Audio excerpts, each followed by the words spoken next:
Anda masih menyaksikan Breaking News Kompas TV, Saudara. Visual yang Anda lihat saat ini adalah visual terkini dari depan Polda Metro Jaya, di mana tadi sudah ada sejumlah massa yang sudah hadir di depan Polda Metro Jaya yang juga akan melakukan unjuk rasa pada hari ini. Dan memang diinformasikan oleh baik itu BEM UI dan juga BEM SI mengatakan akan ada aksi unjuk rasa yang dilakukan pada hari ini 29 Agustus 2025, Saudara.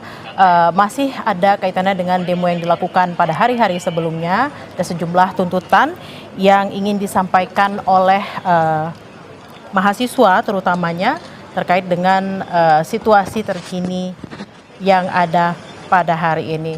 Dan ini adalah visual terkini yang Anda saksikan di Biro Paminal Divpropam Polri, Saudara, di mana ada 7 anggota BRIMOB yang diduga menjadi terduga pelaku dalam kejadian yang menghilangkan nyawa salah satu pengemudi ojek online atas nama Afan Kurniawan semalam, Saudara. Dan masih bergabung bersama kami Kabar Eskrim 2008-2009 Susno Duaji. Pak Susno, ini tampaknya memang Bella, mungkin kurang lebih sudah sekitar lebih dari 1 jam pemeriksaan dilakukan untuk 7 anggota BRIMOB ini. Biasanya untuk pemeriksaan awal, detail-detail pertanyaan apa saja yang akan ditanyakan kepada para terduga ini, Pak?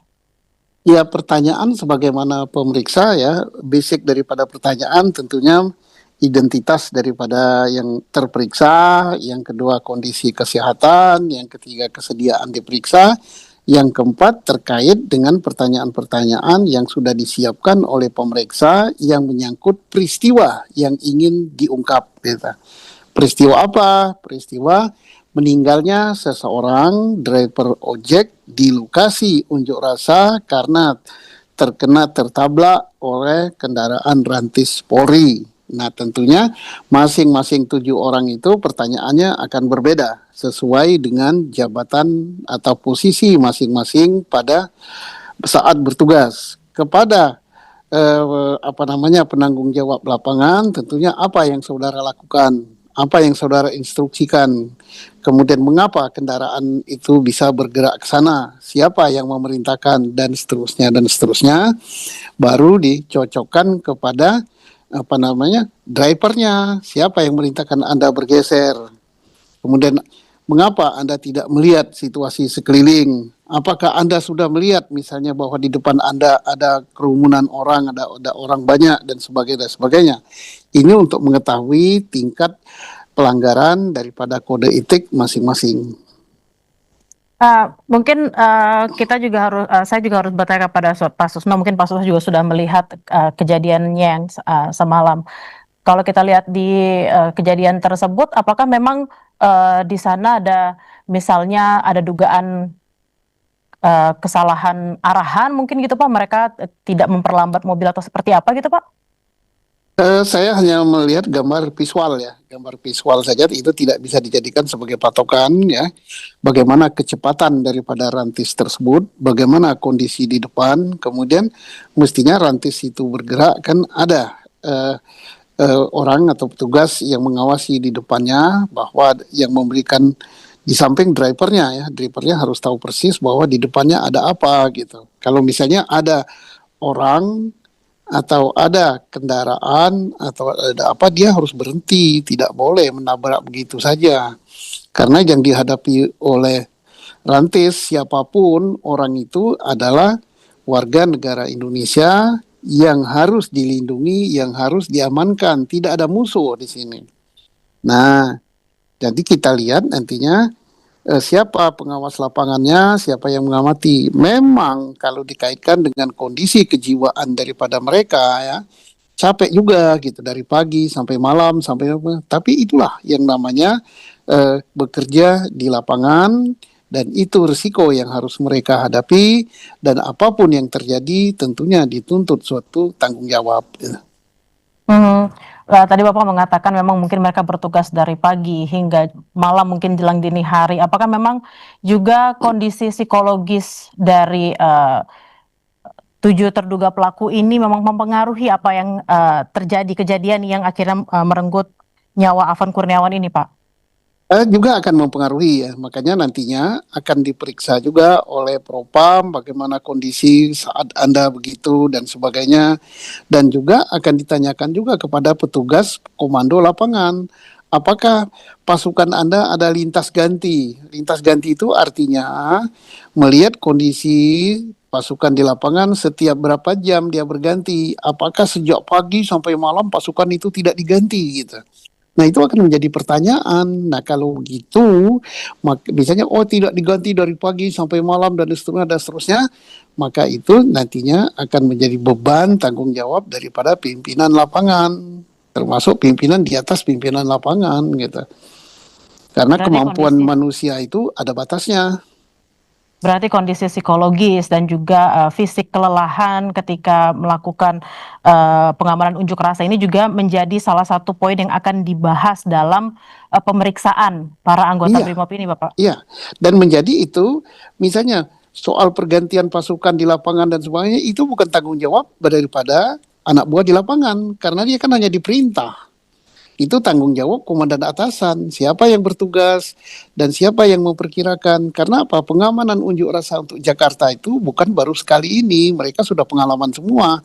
Tinggal nanti komandan yang mengatur pergantian dan sebagainya itu sudah pengalaman di Jakarta apa belum? Atau dia dari luar Jakarta baru masuk gitu. Nah, sehingga dia nggak tahu sampai jam berapa ngamankan. Tapi saya yakin bahwa orang-orang yang tugas di Metro Jaya ini orang-orang yang sudah profesional dalam menghadapi massa. Nah, tinggal nanti dari pertanyaan dari Propam, berapa jam mereka diganti? Mhm. Lalu kalau kita melihat lagi nih Pak yang sedang ada di layar kaca di mana di Biro Paminal juga ada pemeriksaan 7 anggota BRIMOB, apakah memang ini menjadi hal baru ketika pemeriksaan 7 anggota BRIMOB terduga pelaku ini disiarkan secara live gitu dari proses pemeriksaan, atau memang ini sudah biasa terjadi, Pak? Tidak biasa terjadi ya, tetapi ini bisa saja dilakukan sesuai pertimbangan pimpinan Polri. Saya yakin itu seizin pimpinan Polri. Mengapa begitu? Itu untuk meredam reaksi daripada masyarakat, karena yang bereaksi saat ini bukan hanya supir ojek online saja, yaitu siapapun bereaksi.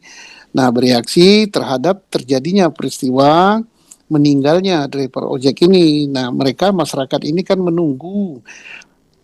Kok Polri itu mengamankan, kok terjadi malah justru meninggal orang. Kalau terjadi begini, tindakan apa yang diambil oleh pimpinan Polri? Pagi tadi mereka sudah mendengar statement dari Kapolri. Kemudian apa betul statement Kapolri dilaksanakan oleh anak buahnya Kapolri, memeriksa siapapun yang di lapangan yang dianggap bertanggung jawab.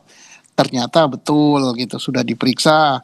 Masyarakat juga ingin tahu apakah diperiksa itu hanya statement saja, ternyata dilihatkan secara visual, no ini loh yang meriksa, ini. Itu untuk meredam gitu. Baik, ditahan dulu Pak Susno, nanti kita akan lanjut berdialog, tapi Breaking News Kompas TV akan kembali usai jeda, saudara, tetaplah bersama kami.